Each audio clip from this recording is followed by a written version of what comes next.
شروع اللہ کا نام لے کر جو بڑا مہربان نہایت رحم والا ہے۔ میں روز قیامت کی قسم کھاتا ہوں اور نفس لوامہ کی قسم کھاتا ہوں کہ سب لوگ اٹھا کر کھڑے کیے جائیں گے۔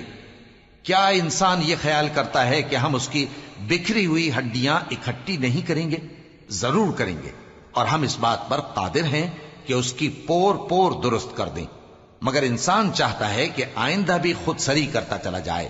پوچھتا ہے کہ قیامت کا دن کب ہوگا؟ سو جب آنکھیں چندھیا جائیں اور چاند گہنا جائے اور سورج اور چاند جمع کر دیے جائیں، اس دن انسان کہے گا کہ کہاں ہے بھاگنے کی جگہ؟ کہیں نہیں، کوئی جائے پناہ نہیں۔ اس روز تمہارے پروردگار ہی کے پاس تمہیں جا ٹھہرنا ہے۔ اس دن انسان کو جو عمل اس نے آگے بھیجے اور جو پیچھے چھوڑے ہوں گے سب بتا دیے جائیں گے، بلکہ انسان آپ اپنا گواہ ہے، اگرچہ عذر و معذرت کرتا رہے۔ اور اے پیغمبر صلی اللہ علیہ وآلہ وسلم، وحی کے پڑھنے کے لیے اپنی زبان کو تیز تیز حرکت نہ دیا کرو کہ اس کو جلد سیکھ لو۔ اس کا جمع کرنا اور پڑھانا ہمارے ذمے ہے، سو جب ہم اسے پڑھا کریں تو تم اس کو سنا کرو اور پھر اسی طرح پڑھا کرو۔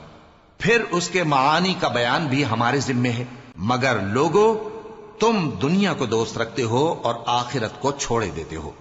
اس روز بعض چہرے رونق دار ہوں گے، اپنے پروردگار کی طرف نظر کیے ہوئے ہوں گے، اور بہت سے چہرے اس دن اداس ہوں گے، خیال کریں گے کہ ان کے ساتھ کمر توڑ معاملہ کیا جائے گا۔ ہاں، جب جان گلے تک پہنچ جائے اور لوگ کہنے لگیں اس وقت کون جھاڑ پھونک کرنے والا ہے، اور اس جاں بلب نے سمجھا کہ اب جدائی کا وقت ہے اور پنڈلی سے پنڈلی لپٹ جائے، اس دن تجھ کو اپنے پروردگار کی طرف کھینچے چلے چلنا ہے۔ پھر ایسے مغرور نے نہ تو پیغمبر صلی اللہ علیہ وآلہ وسلم کو سچا جانا اور نہ نماز پڑھی، لیکن جھٹلایا اور منہ پھیر لیا، پھر اپنے گھر والوں کے پاس اکڑتا ہوا چل دیا۔ خرابی ہے تیری، خرابی پر خرابی ہے، پھر خرابی ہے تیری، خرابی پر خرابی ہے۔ کیا انسان یہ خیال کرتا ہے کہ اسے یوں ہی چھوڑ دیا جائے گا؟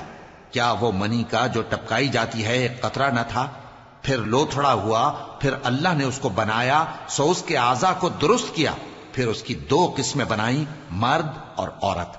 کیا اس کو اس بات پر قدرت نہیں کہ مردوں کو زندہ کر دے؟